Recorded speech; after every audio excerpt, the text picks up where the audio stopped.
Hi guys, today I will be sharing how to make Dobus tort or Dobus cake. For the ingredients, for the sponge we need 2 eggs, 40 grams of sugar, 40 grams of plain flour, half a teaspoon of vanilla, 1/8 teaspoon of salt, and 20 grams of melted butter.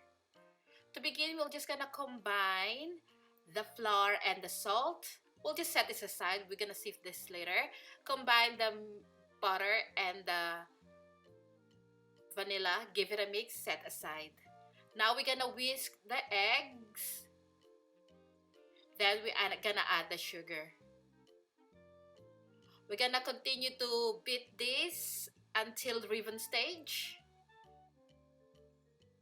It took me about 6 to 8 minutes to do this process.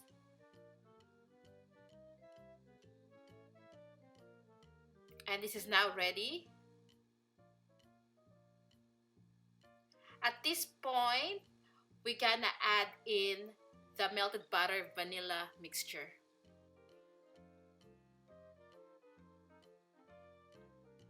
Give it a folding method in mixing. And then we're gonna sift in the flour. Again, be very gentle when you mix this. We don't want to deflate the air.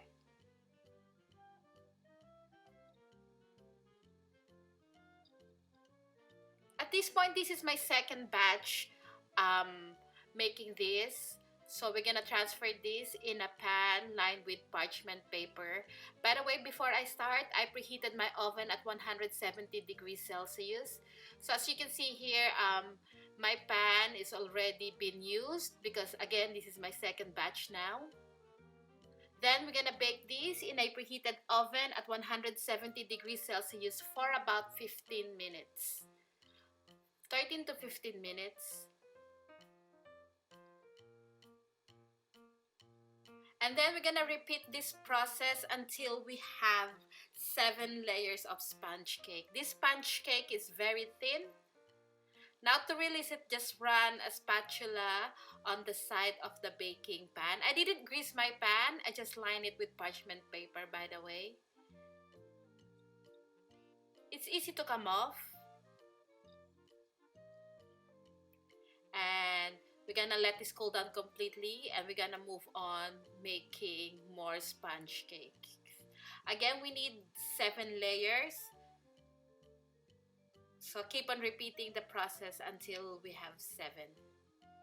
For the icing, we're gonna need, this is 200 grams of dark baking chocolate, 3 eggs, 250 grams of icing sugar, 300 grams of butter, 30 grams of cocoa powder, and 1 teaspoon of vanilla.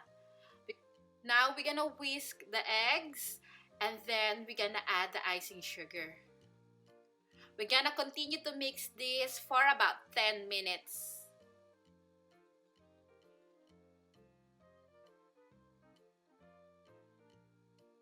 After about 10 minutes, it will look like this. And then we're gonna cook this in a double boiler or on top of the pot of simmering water. So I've got my simmering water here. I'm gonna place this on top and then I'm gonna continue to whisk this for about 15 minutes. You need to cook this for 15 minutes or else the icing will not work. So please be very patient here. You know that it's ready when you're struggling to lift this a little bit. Now I turn off the heat and then with the residual heat, I'm gonna melt the chocolate. So the chocolate is now melted. We're gonna combine these together. So if you undercook the eggs, I'm afraid it will not work. So please be very patient and just cook the eggs for 15 minutes. Now we're gonna mix together the chocolate and the eggs. You know that you did it right because once you add the chocolate, it will thicken up straight away. And then we're gonna let this cool down completely. It will thicken out as it cools down. So we will set this aside to cool down completely.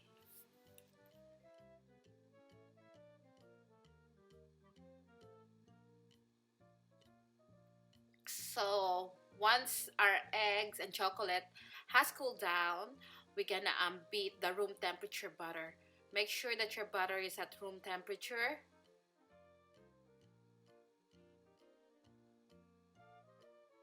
I'm using my stand mixer, but of course you can use a handheld mixer.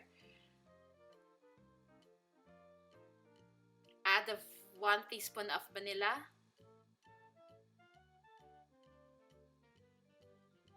Occasionally stop to scrape down the side of the bowl.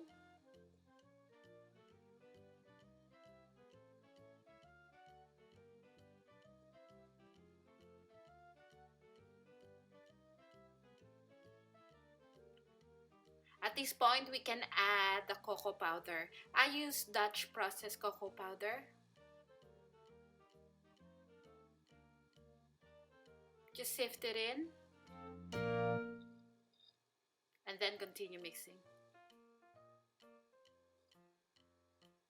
So you can see I've got my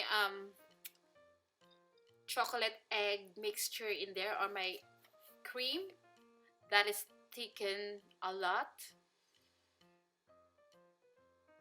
Stop to scrape down the side of the bowl.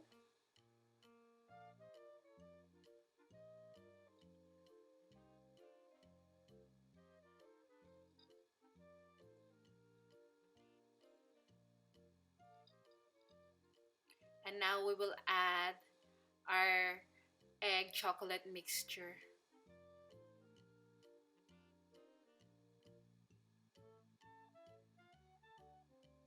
Again, make sure that it has cooled down completely, or else it's gonna melt your butter.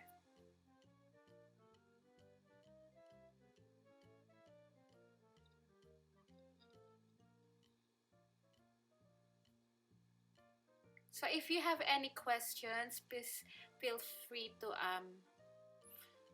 write it down in the description box, or you could contact me on my Facebook page.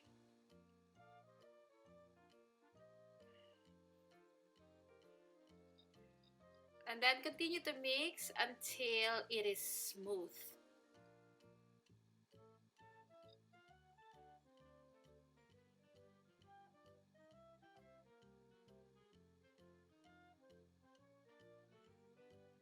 At this point, the icing is ready. We are now ready to assemble the cake. It's gonna drop. Alright.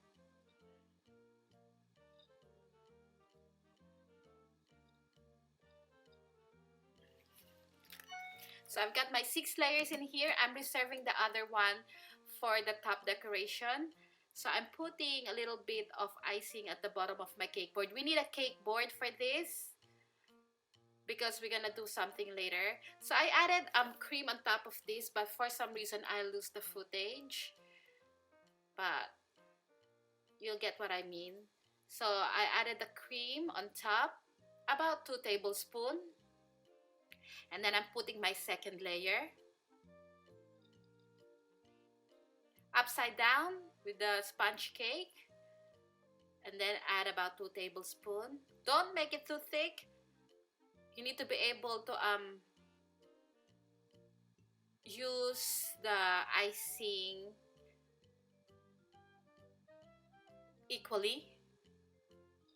Now this is a third layer, same procedure. 2 tablespoons of the cream, 4th layer, and so on and so forth.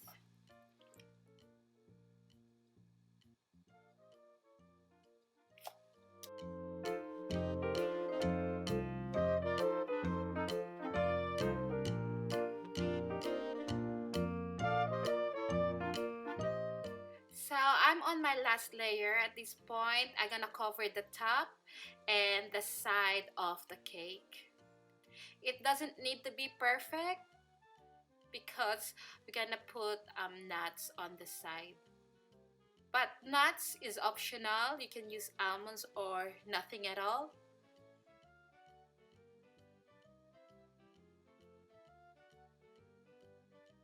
That's why we need a cake board so we can lift the cake up. So now I'm putting, this is like a mixed nuts. There's pecan nuts and peanuts on this mix. Again, this is optional. You don't need to do this. Now for the caramel, this is 80 grams of sugar and then 1 tablespoon of water. We're just gonna melt the sugar until it turns into caramel. Make sure that you don't burn the sugar or else it's gonna be bitter. At this point, I'm turning off the heat.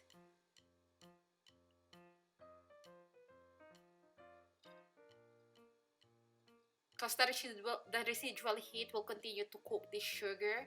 So now I've got my reserve um, cake. Like I said, we baked 7 layers of sponge cake and then we only use 6 for the cake and the 7th one is here.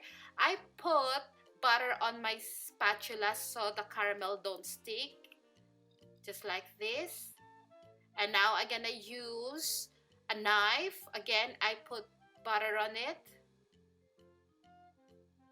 Make sure that you do this before the caramel hardens up. Because if you let the caramel hardens up, it's gonna be hard to slice the cake because it's just gonna keep on breaking. So I'm using the knife to create outline. So I divided the cake into 16 pieces, I think.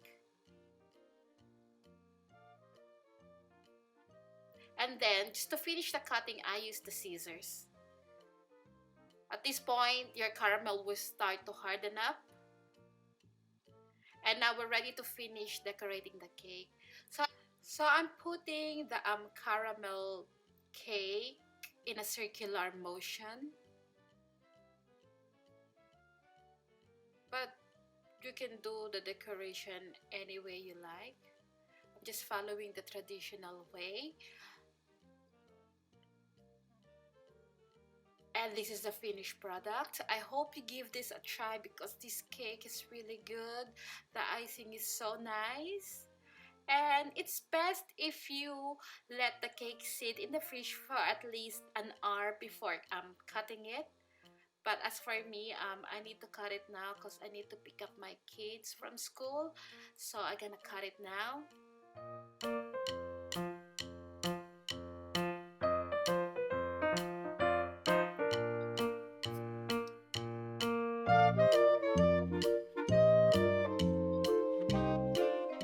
And this is what it looks like inside. You can see the layers. Again, thank you so much for watching and I hope you give this a try. See you again next week. Bye!